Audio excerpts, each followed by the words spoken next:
Glitz நேயர்களுக்கு வணக்கம். நான் டாக்டர் தீபார்லாலன். இன்னைக்கு நம்ம என்ன டாபிக் பத்தி டிஸ்கஸ் பண்ண போறோம் அப்படின்னா செவ்வாய் பயிற்சி பலன்கள் தாங்க பார்க்க போறோம். செவ்வாய் பகவான் செப்டம்பர் மாதம் 13ஆம் தேதி 2025 சனிக்கிழமை தோராயமா இரவு 9:34 மணிக்கு பாத்தீங்கன்னா கன்னியில இருந்து துலா ராசிக்கு வர. இந்த துலா ராசியில அவர் என்ன பண்ண போறாரு அப்படின்னா, பொதுவா துலா ராசியில அவர் உச்சமாவும் ஆகிறது இல்ல, அதே மாதிரி நீச்சமாவும் ஆகிறது இல்ல அப்படின்னு சொல்லலாம். சமநிலையில இருக்க போறார். அப்ப சமநிலையில இருக்கிறாரு அப்படின்னாலும் நிறைய ராசிகளுக்கு அபரிமிதமான நன்மைகள் அப்படின்றத தர போறாரு. பொதுவா சமநிலையில இருக்கிறாங்க அப்படின்னா பெரிய நன்மைகளும் கிடையாது, தீமைகளும் கிடையாது. இப்படி அடங்க சொல்லுவாங்க அப்படின்னா ஆமா அப்படிதான் சொல்லுவாங்க. ஆனா நீங்க ஏன் மாத்தி சொல்றீங்க அப்படின்னா, நன்மைகள் கொடுக்க போறாரு அப்படின்னு நான் ஏன் சொல்றேன்னா, அதுக்கு காரணம் குருனோட பார்வை. மிதுனத்துல இருந்து குரு பகவான் அவரோட விசேஷ பார்வை இருக்கு இல்லைங்களா, 5, 7, 9. அந்த மாதிரி 5ஆம் பார்வை பாத்தீங்கன்னா துலாம்ல இருக்கிற செவ்வாய் மேல பதிர. அப்ப இத என்ன சொல்லுவாங்க அப்படின்னா குரு மங்கள யோகம் அப்படின்னு சொல்லுவாங்க. இந்த குரு மங்கள யோகம் ஒவ்வொரு ராசிகளுக்கும் ஏதோ ஒரு விதத்துல நல்லது அப்படின்றது கொடுக்க போகுது. அந்த மாதிரி உங்க ராசிக்கு என்ன நல்லதை கொடுக்க போது சட்டன் பார்த்துடலாம் வாங்க. மிதுன ராசி அன்பர்கள், உங்களுக்கு துலாம்ல பயிற்சி ஆகியிருக்க செவ்வாய் பகவான் முதல்ல நீங்க புதனோட ஆதிக்கம் பெற்ற பர்சனாலிட்டிஸ். உங்களுக்கு பாத்தீங்கன்னா நட்பா பகையா சமமா அப்படின்னு பார்த்தா செவ்வாய் பாத்தீங்கன்னா பகை கிரகம் அப்படின்னு சொல்லலாம். சரி, அவன் உங்களுக்கு என்னென்ன மாதிரி பலன்களை கொடுக்க போறாரு அப்படின்னும் போது, உங்களுக்கு செவ்வாய் பாத்தீங்கன்னா லார்ட் ஆஃப் 6 and 11, அதாவது ருண ரோக சத்ருஸ்தானத்துக்கும் அவன் தான் அதிபன், லாபஸ்தானத்துக்கும் அவன் தான் அதிபன். அப்படிப்பட்டவன் இப்ப 5ஆம் பாவத்துல உட்கார்ந்துட்டு இருக்கான்.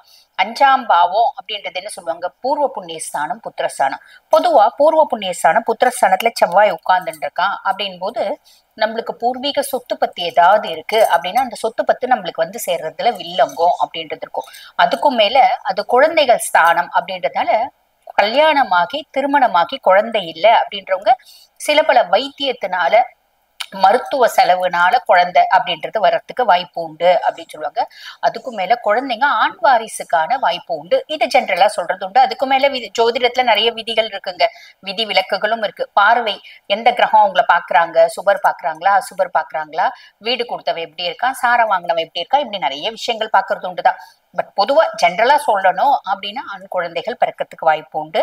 ஆண் பிறந்தாலும் சரி பெண் பிறந்தாலும் சரி, எந்த ஜாதகத்துல 5ஆம் பாவத்துல செவ்வாய் இருக்கோ அந்த ஜாதகர், இப்ப அப்பா அப்படின்னா அப்பா பேச்சு சுத்தமா கேட்க மாட்டாங்க, அம்மா அப்படின்னா அம்மா பேச்சு சுத்தமா கேட்க மாட்டாங்க, பிள்ளைங்க சுத்தமா அடங்காத அட்டமெண்டா இருக்கா மாதிரி பிள்ளைங்க வரும், இப்படி எல்லாம் சொல்றது உண்டு.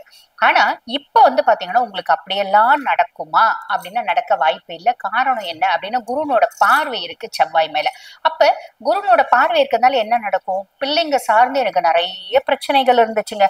அந்த பிரச்சனைகள் இப்ப பரவாயில்லைங்க, பிள்ளைங்க ஓரளவுக்கு சொல் பேச்சு கேட்கறாங்க, பிள்ளைங்க பாட்டுன்னு அவங்க வேலையை செய்யறாங்க, நாங்க பாட்டுன்னு எங்க வேலையை செய்யறோம். நான் இதுக்கு முன்னாடி குழந்தையின்மைக்காக பல வைத்திய முறைகள் பார்த்துட்டு நிறைய முறை அட்வான்ஸ்டு ட்ரீட்மெண்ட்ஸ், IVF, ஃபிக்ஸி மாதிரி ப்ரொசீஜர்ஸ் எல்லாம் கூட பண்ணிட்டேன். நல்ல கருக்கூடல எனக்கு 2 மாசம் இருக்கு, தள்ளி போகுது, கரு கூட மாட்டேங்குது, மென்சஸ் வந்துடுது, இப்படி சொல்றவங்களுக்கும் நிறைய பேருக்கு கரு தரிக்கிறதுக்கான வாய்ப்பு உண்டு. இது ஒரு பிளஸ், புரியுதுங்களா? பூர்வீக சொத்து பத்து நிறைய இருக்குங்க. அதுல கோர்ட்டு கேஸ் நாங்க போட்டிருக்கோம். அந்த சொத்து எங்களுக்கு சேரல அப்படின்றவங்களுக்கு நிறைய பேர் சொத்து வரத்துக்கான வாய்ப்பு உண்டு. அந்த அதாவது இந்த கோர்ட்டினோட ஜட்ஜ்மெண்ட் பாருங்க நம்மளுக்கு ஃபேவரா வரதுக்கான வாய்ப்பு உண்டு. எங்களுக்கு குடும்ப சொத்து நிறைய இருக்குங்க, அதை பஞ்சாயத்து வச்சு அந்த குடும்ப சொத்தை வாங்கணும்னு பிளான் பண்றோம், வாங்கறதுக்கான வாய்ப்பு உண்டு.